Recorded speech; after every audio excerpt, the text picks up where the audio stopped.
Hi everybody. Well, welcome to the episode that I forgot to film the introduction. So I'm just filming it up. It's a couple of weeks after I did this. It's for building the struts and for the jacking pads, to lift up the A2 replica or A1 whatever you want to call it. Goddamn thing. I don't care about semantics. But what it is thank you very much for showing up.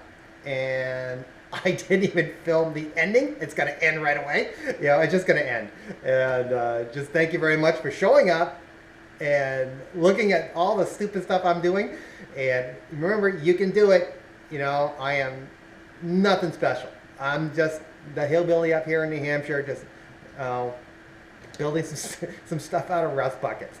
So enjoy the video. It's going to enter into me cutting up the struts because the entire front of that is all gone. Me explaining, how to do the struts, because I swear I filmed it, but it was lost because I had a lot of problems switching in between cameras. So hey, this is what I did to the car, and I'm still editing more videos from what I've done to the Sport and all this other shit. So all right, hey, thanks. And for the ending, you can do it.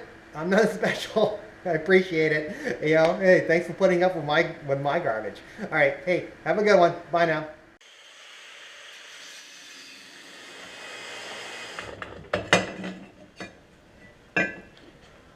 There you go. This is what's holding it on. The weld around here, weld around here. Take a look. It's very thin gauge is what this metal is. The strut tube is relatively thick, but the actual arm itself is really thin. But it welds pretty easy. Let me clean this up with a grinder. We're going to go over to the car and I'm going to show you how I set it. Here's the steering rack. Tie rods have to be set in the steering rack. How did I do it? Well, what I did is I brought this all the way over here. Right there. And what I did was I took a saw blade, blade, and I made a mark right here. It's like a timing mark on the flywheel.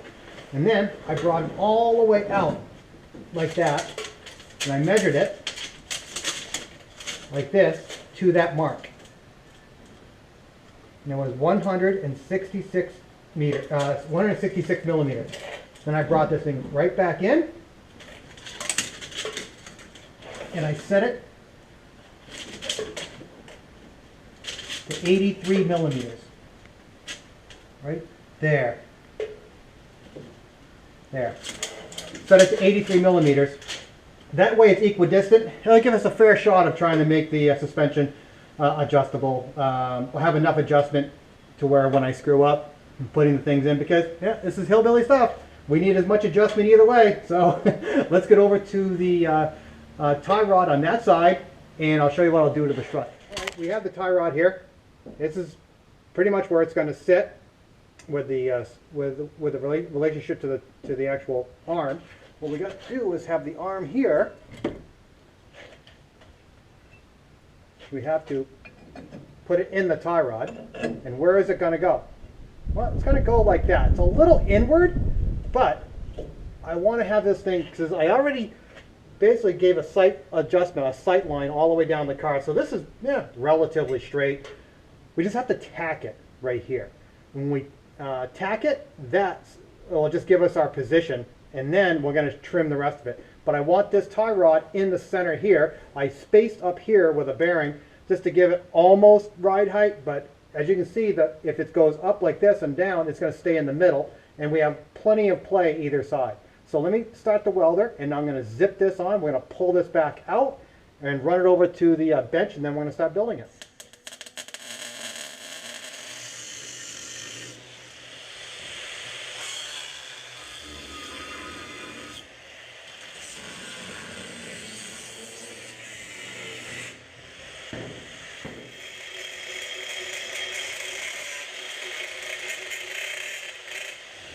What I'm going to do now, weld here, weld inside, and weld the seams, because I've got to start trimming all this up and plating everything to this strut.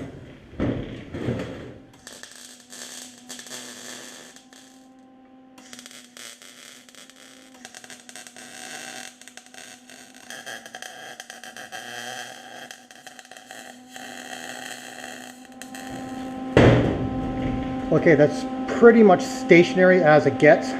What I got to do now is I got to start trimming this around and pull this in to make it square with the actual strut.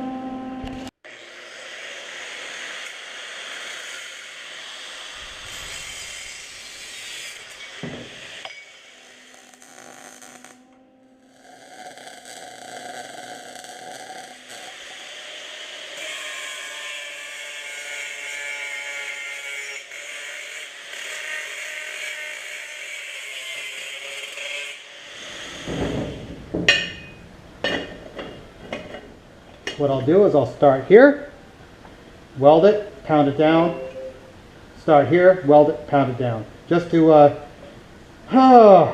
make this thing somewhat right. Whew.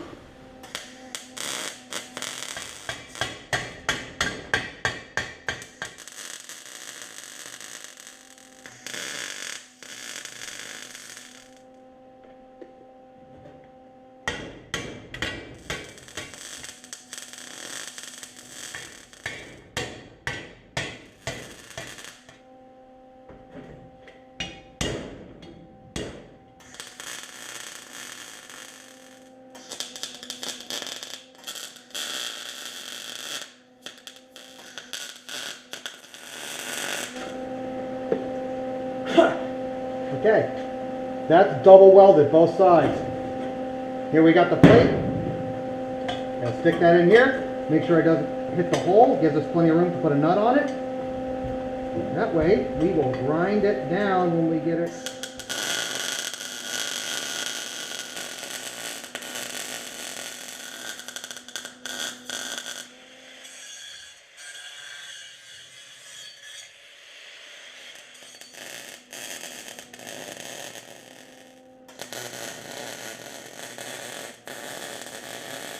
We have to trim it down here, bend this tab over so the nut for the tie rod end does not conflict with this.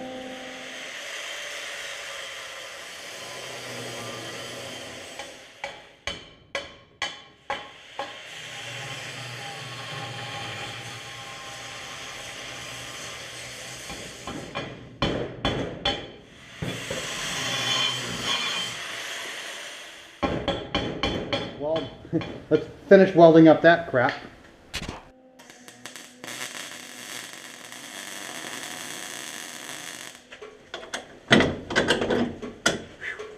There we go. Strut is on. And as you can, I don't know if you can see down there, but all this is not welded. Nothing's welded. Because who knows, I might have to move this out. Could be not. Everything is loose. But we have to do a couple things first before we can put this on the ground. One thing I do want to do is when you do put your wheels and tires on, you need to put a rotor on it, because what happens is the tires will be wobbly because there's a ridge right here, and what happens is the tire tries to go onto one side or whatever because it's a hub-centric rim, and it'll try and, you know, sometimes it'll go on there so tight you have to use a hammer to pull it off. So what I'm going to do is put it into the trash bin or out in the scrap pile. Got some rusty old, you know, hag rotors. And I got a bracket for the A4 caliper, and it fits right on, which is kind of cool. I cleaned and chased every single bolt on, or every single lug on this, you know. So this way the wheel will bolt on and then we'll get stuck on the hub. Let me raise this up and I'm going to show you. All we have to do is put the jacking points in, which I did the other side already, but I'm going to show you what I did. I'm trying to get it down as fast as possible. And we're going to fix one, or actually two rust holes in the back, just because I want to see what I'm doing, and that'll be the end of the episode.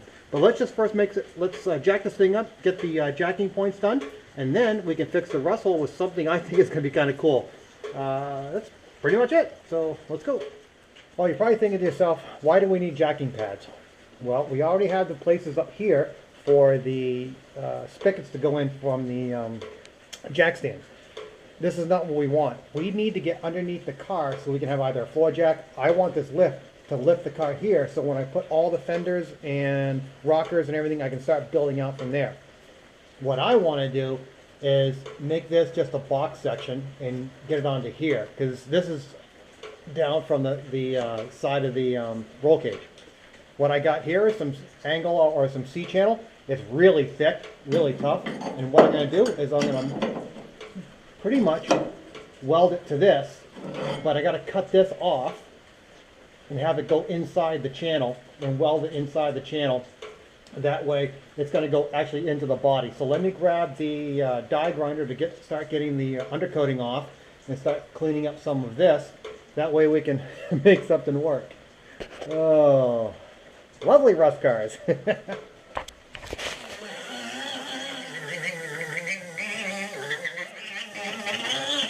We have the plate right here. Kind of drew a line pretty much where this thing will fit flush and be roughly even, where the inside should rest right around here. I'm just going to grind this down and we're going to place it and just keep grinding until we fit it. Because the only thing this is doing is just supporting a jack. That's it. And this is on the roll cage, so this is going to take most of the weight. It's not going to be the outside, but I'm still going to prep the outside and give a couple of tacks to that. Just to make sure it doesn't bend. So let's just cut that and we'll get to work on this. I just put it up and the first go around, it's right. Jeez, it fits right here. It's relatively equal.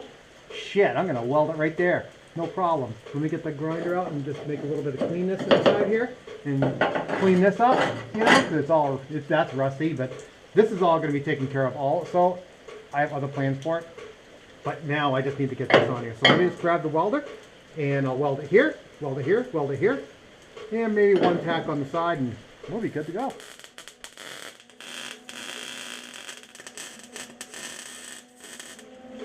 That's not going anywhere. I want to put a plate on the other side, but I'm not going to because I'll jack everything up right here. And if everything is clear from the fenders, I can put everything on, then I can start making mounts outward. Cut this out when I need to make a mount to get the lower part of the fender. So all the process. Let's move to the rear. I'll show you what I'm going to do there. Here is our old jacking point from our rust-free Vermont car. I'm sorry, I have to say that with a straight face. This was the bottom part right here, and you see this rubber part was right here, and well, actually right there. And what happens is you put a jack underneath and jack it up, and this is all it's supporting it. And I welded this support to this. So what I'm going to do is cut here and cut here, and then I'm going to use this.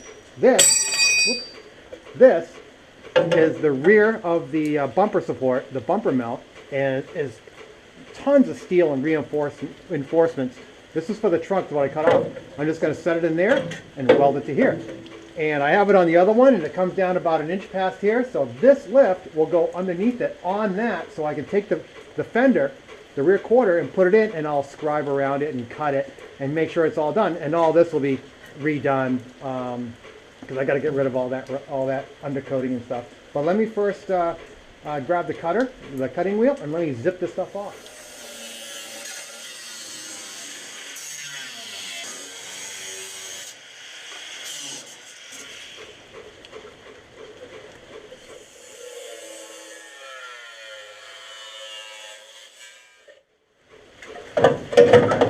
Oh, more trimming. Looks like I need to trim this right here and more in the back because it slopes down. After 5 times putting it back up and back down, I think that's going to work. And what we're going to do at the very end, after we weld it here and put the tacks there, I got to grind it. I'm going to cut and fold this down when I get actually into the finish work. And this is going to be fairly open because I'm going to probably cut this out. I'm not going to grind it. I'm just going to cut it out and put a plate here. Something. Don't know what I'm going to do yet. But this should be, if I put a big weld here and a good size, grind that and put a good glob of weld there, it should be good, well, good enough for it to be jacked straight up. That, it shouldn't move at all. So let me grab the welder and let me first get the grind. I'll grind that and I'll weld it up.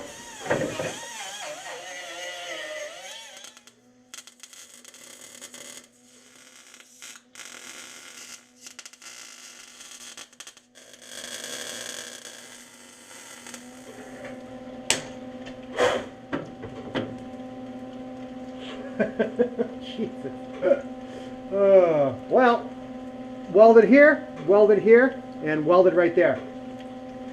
I think it's stiff enough, you know, as far as putting a jack pad underneath here, or the lift underneath here, so I can fit the fenders.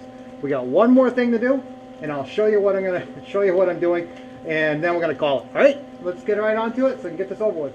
What we're doing now is we're doing some rust work. See this? This is just a rust hole, and right here is another rust hole. This is where the seat is. It's kind of interesting where these two rust holes are, because here is the fuel tank bulkhead is right here. One thing that when you're running lines inside a car, because I'm going to run fuel line, I always run my fuel lines inside the cars, basically. You know, because Audi had them on the outside, they were over there, and of course they went right by the turbo, and wonderful design. But I digress. I need to get the fuel lines from the cabin through the bulkhead to the tank where the pumps are going to be stored. I'm sitting there going, well, I have a rust hole here, a rust hole in the seat, but if I go from a line of sight from here to here, I can go right through the bulkhead with some rectangular channeled steel. And I can, instead of running the lines where you bend 190, bend another 90, and all that stuff, you go from here, and it's a nice gradual run all the way up into the bulkhead, and it's sealed. I mean, it might be an utter failure, but I've never done this before, but I have to fix the rust holes anyway, so why not?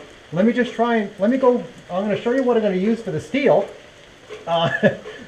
because I needed a relatively thin gauge. I got tons of rectangular tubing, but it's super, super thick. I don't need that. That's structural steel. I need something that'll cover it, but is also strong enough that it won't, you know, get damaged with rocks. You know, if I'm really concerned, okay, I'll put a skid plate right here, or a shield, but I'm not really concerned, because, you know, fuel lines are on the outside anyway. But if I can run it down all the way through there, through here, and up through the bulkhead, I think that'd be kind of cool. So let me show you what I'm going to use for the steel, and then I'm going to take the grinder, cut that hole, and just run the thing up, and we're done. This is what I'm going to use. As you can see, it's rectangular steel.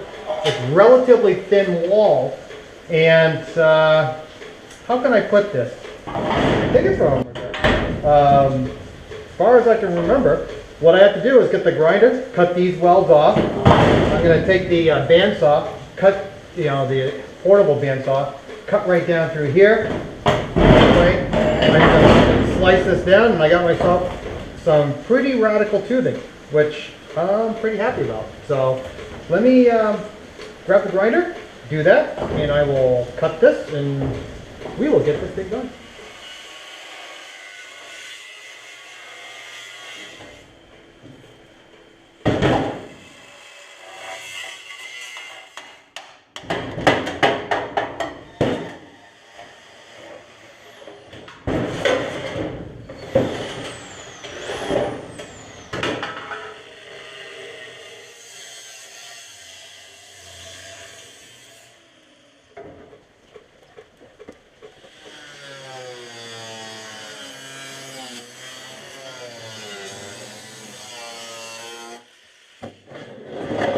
Ha! Success! This stuff in there.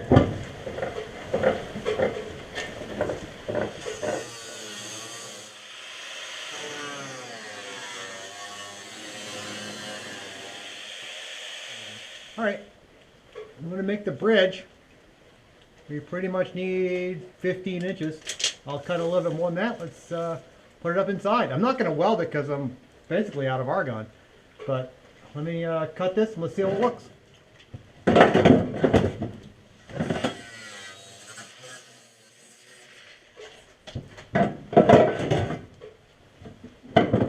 Almost.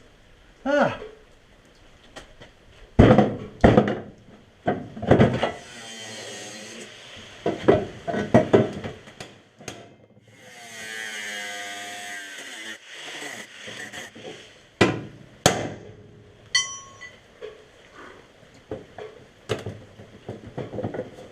I have to get up there and pound it in. I looked at my argon. I don't have enough argon to weld that.